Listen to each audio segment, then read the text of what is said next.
What's up, guys? This is Miles here with Sesendo Sports. In this video, I'm going to be telling you why I believe the Miami Heat will make the NBA Finals. So, I was super busy this weekend. My family's up. I wasn't able to do any of the trade deadline stuff. So, this is going to be talking a little about that trade, but mostly about the Miami Heat and why I believe they are the best team in the East all around. So, they traded Dion Waiters, Justice Winslow, and James Johnson to the Grizzlies for Iguodala, Solomon Hill, and Crowder, which is a huge deal. They already extended Iguodala. They have him on a good deal. They have a team option, so in the last year they can cancel and restructure if they believe they can acquire another superstar.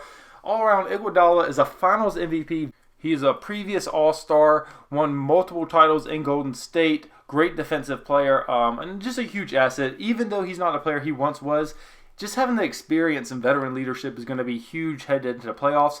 And don't overlook Jay Crowder. Iguodala has been the huge headline for this trade, but Jay Crowder is pretty much in his prime right now. A great defensive player, a monster when you just talk about having that much size and being able to move as fast as he can.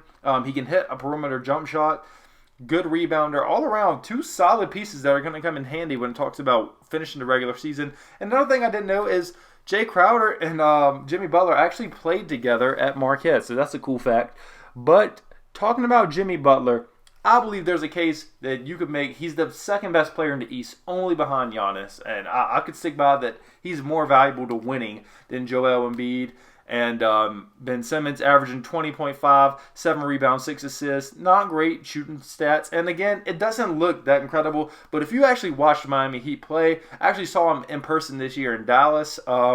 He's just so athletic. He's everywhere on the court. Just the team looks happy. Like, they look really happy to be playing basketball together. Now, talking about a star in the making, Bam Adebayo, averaging 16 points, 10 rebounds, 5 assists, shooting 58.2% from the field with a PER of 20.6. He's actually a first-time All-Star this year, and he has been huge in getting wins for them.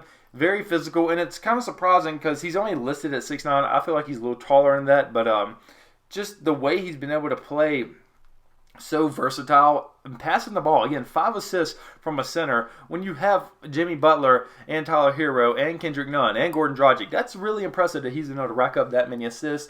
Definitely a team-first guy. Now, talking about Tyler Hero, great rookie campaign, averaging 13 points, 4 rebounds, 2 assists, with 39.3% from the three-point line, which is pretty impressive for a first-year guy. And another great rookie for him this year has been Kendrick Nunn, averaging 15 points, 2.7 rebounds, 3.5 assists, shooting 44% from the field. Not great, but again, he's been able to score the ball. And as a rookie, that was very underrated. Nobody thought he would have been this good.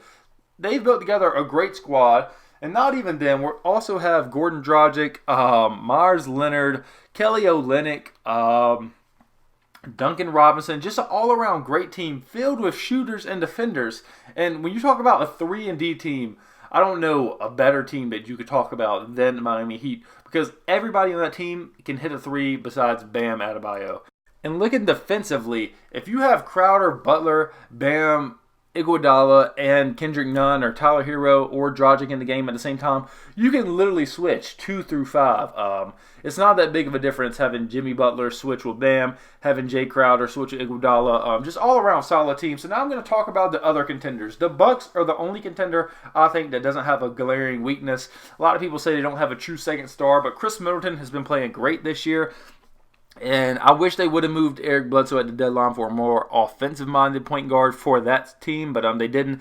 But even though they still have great shooters, I think they're legit. Going to the Toronto Raptors, the one weakness I have with them is they just don't have a true star. They don't have anybody that can really carry them through the playoffs like Kawhi did. Now, they are a great regular season team, and I believe if Kawhi stayed with them and this roster that's constructed, they could easily make it to the finals again over the Bucks, but they just don't have the star. Now, going to the 76ers, they were originally my pick to make the finals, but after watching this team play, they are pretty bad. Now, at home, they are great. They're one of the greatest home teams I've ever seen. But away, they forget how to play basketball. When Al Horford, Ben Simmons, Embiid, and Tobias Harris are on the floor together, they are like a minus 2.8 net rating. How's that even possible? Those are 4 $100 million players. Brett Brown can't figure out how to use them. The fans are booing them at home. Embiid's not a leader right now. Ben Simmons isn't a leader. The only thing they can do is play defense.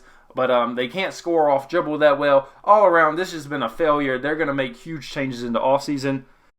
Now with the Celtics, I just believe they don't have a player good enough to be the best player on a championship team or even a team going to the finals. Kemba Walker, yeah, he's a great point guard. Tatum's good, Brown's good, Hayward's good, Enes Kanter's a good rebounder, Marcus Smart's a good defender, but they just don't have a player of the Giannis or Jimmy Butler level to really take them there.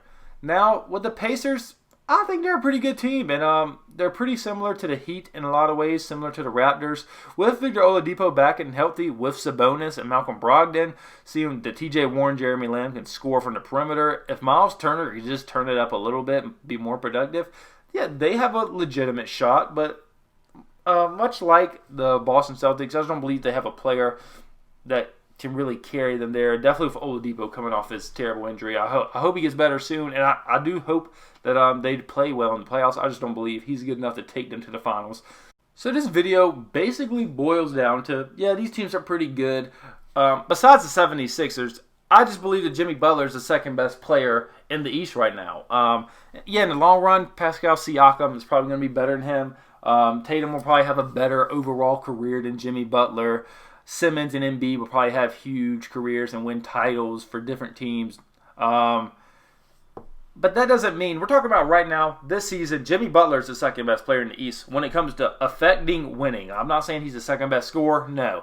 He's not the second best passer. He's not top 10 rebounder. You know, he's just a good winner. He knows how to win. He can do it. I don't really have, there's no stat I can say besides just look at the Heat's record and look at the players they have that have been accomplishing it. They don't have huge max level players. They don't have four $100 million players like Philadelphia has. They don't have supermax or future supermax Giannis. They don't have super experienced vets, or they didn't have super experienced vets like the Raptors have in Ibaka, Marc Gasol, and Kyle Lowry. They were a young team led by Jimmy Butler. Now they have Jay Crowder and Iguodala helping him. They were a young team that was being led by a true competitor and winner, a tough grit and grind player. And look at what has happened. They're one of the top teams in the East. I just think it's just cool how he was on the 76ers last year. Jimmy Butler was on the 76ers with superstar level players that get talked about all the time. Joel Embiid and Ben Simmons. Joel Embiid and Ben Simmons and Tobias Harris. And what happened? Oh, they got knocked out in the second round by the Raptors. So he is a better winner than Ben Simmons and Joel Embiid. And you can't tell me I'm wrong because the stats show it. Every team he goes to gets a lot better. You remember when he was in Chicago, he got traded to Minnesota, and they made the playoffs? Andrew Wiggins and Cat with Jimmy Butler made the playoffs. We saw it happen even last year in the playoffs with the two superstars, future top 10 players, Joel Embiid, Ben Simmons. It sounds like I'm really hating on him. I don't hate him. I'm just saying he's a better winner than they are. What happened in the playoffs? Jimmy Butler became the best player, obviously the best player. He doesn't have the body of either Simmons or Embiid.